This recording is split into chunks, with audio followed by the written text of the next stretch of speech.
Gələcəyə baxışınıza gəldikdə, bu qlobal sabitliyin yekunda hara gedəcəyini görürsünüz. Sizcə biz buna nail olacağıq? Bu məsələdə mən o qədər də nikbin deyiləm. Mən realist olmağa üstünlük verirəm. Növbəti aylar və ya hətta illərdə sabitliyə nail olacağımızı düşünmürəm.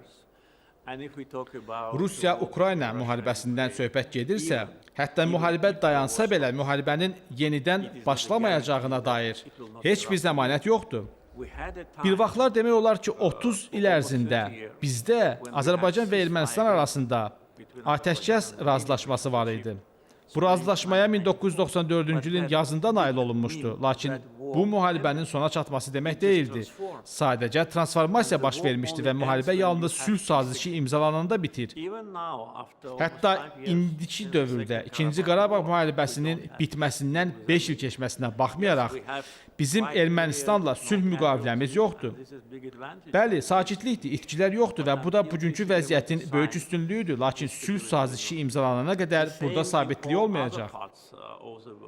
Eyni yanaşmanı dünyanın bütün digər hissələrinə, Yaxın Şərqə və Afrikaya da şamil etmək olar. Əfsuslar olsun ki, münaqişələrin sayı artmaqdadır və əgər siz öz həllini tapmış münaqişə axtarsanız, görə bilərsiniz ki, sadəcə burada Qarabağda olan münaqişə öz həllini tapıb. Bu, beynəlxalq hüquq, tarixi ədalət əsasında həllini tapmış yeganə münaqişədir. Bu həlli bütün dünya qəbul edir.